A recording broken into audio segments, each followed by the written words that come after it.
असंगति अलंकार लिखते हैं। तो असंगति अलंकार नाम से पहचानो, नाम से पहचानो ये क्या कह रहा है? असंगति। संगति मतलब होता है मेल, संगति का मतलब होता है मेल, और आ का अर्थ होता है नहीं। अर्थात जिसमें काम में और कारण में कोई मेल ना होता हो वो असंगति अलंकार होता है। मतलब कहने का मतलब है जो काम हो रहा है उससे जो परिणाम निकलना है उसमें मेल नहीं है। क्या नहीं है? मेल नहीं है, वो असंगति अलंकार होता है। कैसे समझोगे? परिभाषा लिख लो पहले इसको, और परिभाषा लिख के इसको समझने की कोशिश करते हैं। लिखिए इसमें परिभाषा, असंगति अलंकार में लिखना है आपको जहां कारण ब्रैकेट में लिखना है, इसको लिखिए ऐसे,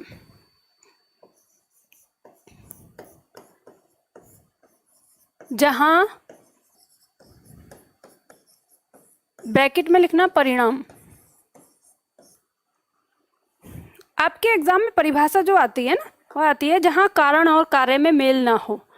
तो मैंने ब्रैकेट में उनका अर्थ समझाने की कोशिश करी है ताकि आपको समझ में आए कि ऐसे समझ में नहीं आता कि कारण और कार्य मतलब क्या। तो इसको समझना है कि माध्यम और परिणाम, यानी जो वहां पे क्रिया प्रतिक्रिया हो रही है माध्यम वो साधन, और उससे होने वाला परिणाम, इनमें मेल नहीं होता।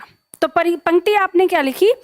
जहां कारण और कार्य में मेल ना हो वहां असंगति अलंकार होता है। तो इसकी पहचान क्या होगी?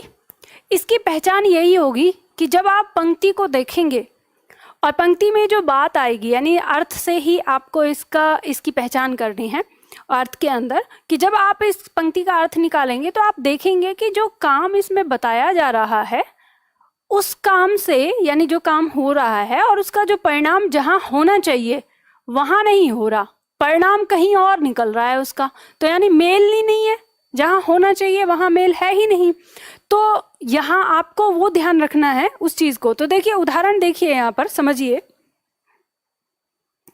उदाहरण हमारे सामने दिया है पहला, हृदय घाव मेरे पीर रघुबीरे।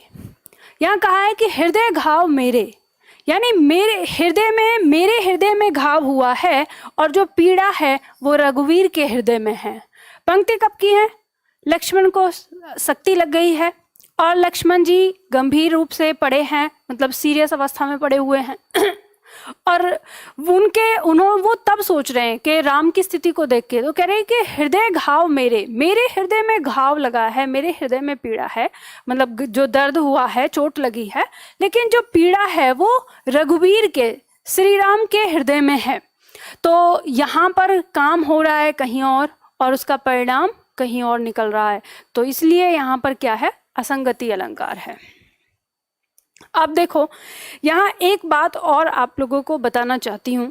अक्सर मुझे यहाँ पर छात्र एक सवाल करते हैं, कहते हैं कि मैम आपने कहा था कि जो हमारा अतिशयोक्ति अलंकार है उसकी पहचान ये है कि जैसा होना संभव ना हो, मतलब इस तरह जो बात कही गई है ऐसा होना संभव नहीं होता, तो वहाँ असंगति अलंकार होता है। तो कई सारे छात्र यहाँ प्रश्न करते हैं कि ये भी तो संभव नहीं है कि किसी के पास चोट किसी को लगे और पीड़ा किसी और को हो, तो ये भी संभव नहीं है, तो क्या ये भी अतिशयोक्ति होगा? तो आपका भी अगर ऐसा कोई डाउट हो तो यहाँ बात समझ लेना, यहाँ ऐसा बिल्कुल नहीं कहा गया कि जो चोट लक्ष्मण को लगी है तो लक्ष्मण के हृदय में दर्द नहीं हो रहा, ऐसा यहाँ बिल्कुल नहीं कहा गया है। यहाँ ये कहा है कि जो पीड़ा लक्ष्मण महसूस कर रहे हैं उस पीड़ा को राम के भले ही चोट नहीं लगी है लेकिन वो उस पीड़ा को महसूस कर रहे हैं। तो आपने देखा होगा कि जब कभी आप बीमार हो जाते हैं तो आप जो दर्द झेलते हैं, आपके उस दर्द को आपकी माँ उसी तरह से महसूस करती है जैसे आप, और वो कितनी ज़्यादा टेंशन में आ जाती हैं।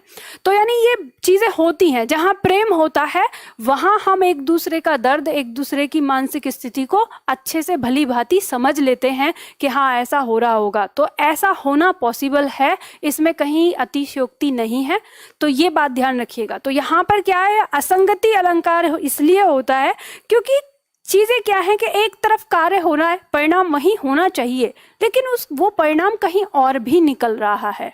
तो बस इसलिए इसको असंगति में रखते हैं। दूसरा पॉइंट देखते हैं।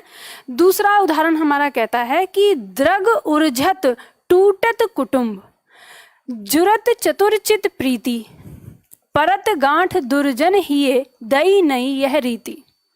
तो यहाँ पे ये पंक्ति क्या कह रही है वो समझिए। द्रग माने हैं नेत्र, नेत्र उर्झत मतलब नेत्र उलझते हैं। स्थिति क्या है, दो मतलब नायक नायिका आपस में उनके नयन उलझे, नेत्र उलझे। तो अब यहाँ पे ये बात कही जाएगी कि जब कोई चीज़ उलझ जाती है तो जो चीज़ उलझती है वही चीज़ टूटनी चाहिए ना। लेकिन यहाँ पर क्या होता है, यहाँ टूटते हैं कुटुंब, यानी नायक नायिका के नयन मिले, उलझे और उनके परिवार टूट जाते हैं। जैसे ही उन्हें पता चल जाती है कि इसका बेटा और इसकी बेटी आपस में इनका कोई चक्कर है, तो दोनों के परिवार में लड़ाई हो जाती है, उनके रिश्ते टूट जाते हैं। यानी आंखें तो इनकी उलझी और परिवार टूट गया। तो यानी काम कहीं और हुआ, परिणाम कहीं और निकला। जुरत चतुर चित पीति, यानी जुरत का मतलब है जुड़ना, चित माने मन में और प्रीति माने प्रेम।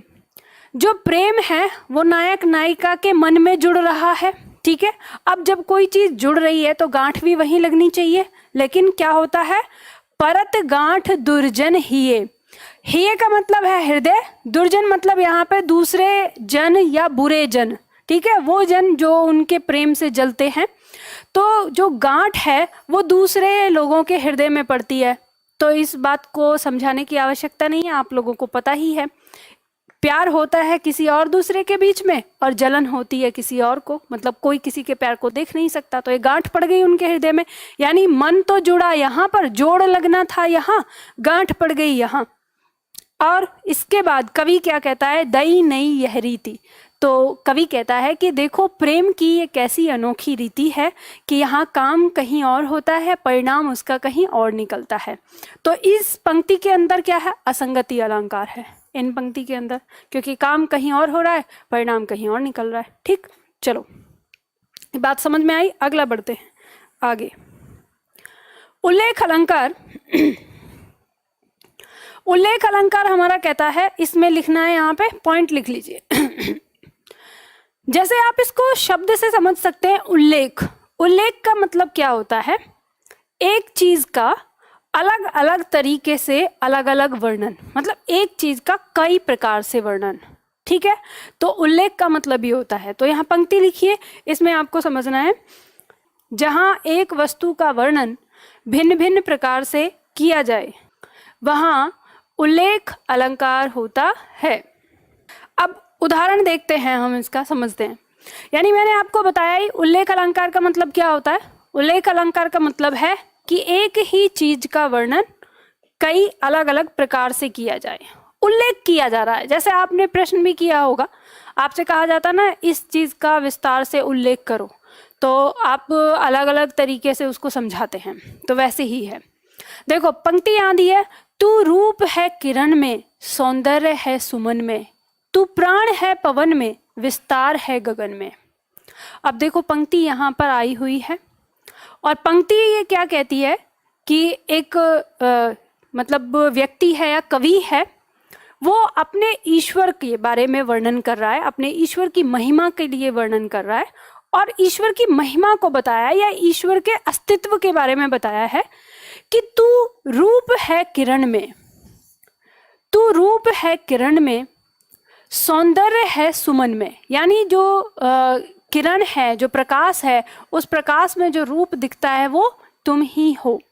और हम ये भी कह सकते हैं कि किसी प्रेमी ने प्रेमिका के लिए कहा हो, क्योंकि भगवान के बाद प्रेमिका बड़ी स्ट्रांग होती है, बड़ी ताकतवर होती है ना, तो ऐसा भी हो सकता है। पर मेन है हमें पंक्तियों में ना अलंकार खोजना है कि किसी की महिमा का, किसी की महिमा या किसी की शक्ति का वर्णन किया गया है अलग अलग तरीके से। पहले बोला है किरण में क्या हो, रूप हो, सौंदर्य में क्या हो, मतलब सुमन में क्या हो, जो सुमन है फूल है उसमें सौंदर्य हो, मतलब सुंदरता हो।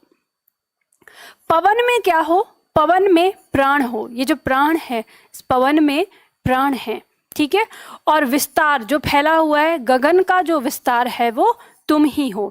तो एक चीज को 3-4 तरीके से समझाया। यहाँ पे क्या हो गया, उल्लेख हो गया, उल्लेख अलंकार। दूसरा, तुम ही हो माता पिता तुम ही हो बंधु सखा तुम ही हो। ये पता ही है आपको, कवि अपने ईश्वर के लिए कहता है तुम ही मेरे माता हो, तुम ही मेरे पिता हो, तुम ही मेरे बंधु हो और तुम ही मेरे सखा हो। तो यानी माता पिता बंधु और सखा, इन चारों के तरीके से बताया गया है किसको, ईश्वर को। तो ईश्वर की एक महिमा का वर्णन 3-4 तरह से किया हुआ है, तो उल्लेख अलंकार हो गया। ऐसे ही नंबर 3 दिया है, यह कहा है काम सा रूप प्रताप दिनेश सा, सौम सा सील है राम महीप का। अब देखो यहाँ पर ये क्या कह रहा है कि काम सा रूप, या पहले पीछे से इसका अर्थ निकलेगा राम महीप का। महीप माने राजा, ठीक है। तो राजा राम का, राजा राम के उनके चरित्र का वर्णन हो रहा है यहाँ पर, उनके चरित्र को बताया जा रहा है। कैसे, काम सा रूप, उनका रूप कैसा है, कामदेव के समान। रूप कैसा है, कामदेव के समान। प्रताप दिनेश सा, उनका प्रताप यानी उनकी प्रसिद्धि किसके समान चमकती है, दिनेश मतलब सूरज के समान, सूर्य के समान चमकती है।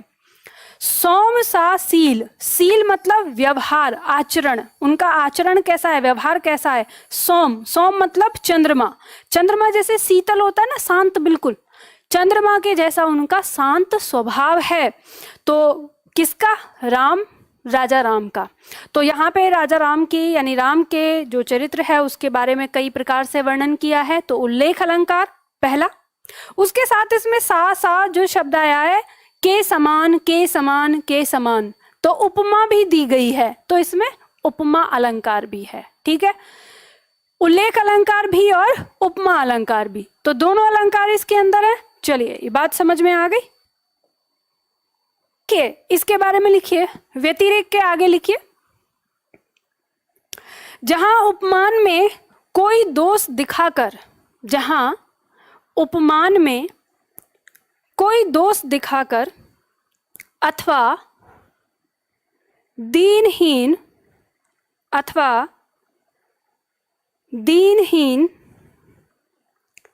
लज्जित या पराजित, लिख लीजिए पहले इसको तब समझेंगे।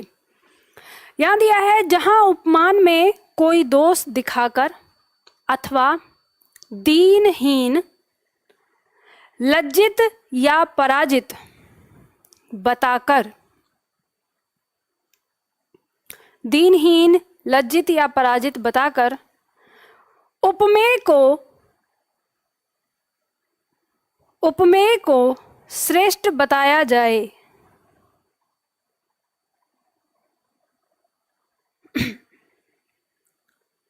उपमेय को श्रेष्ठ बताया जाए,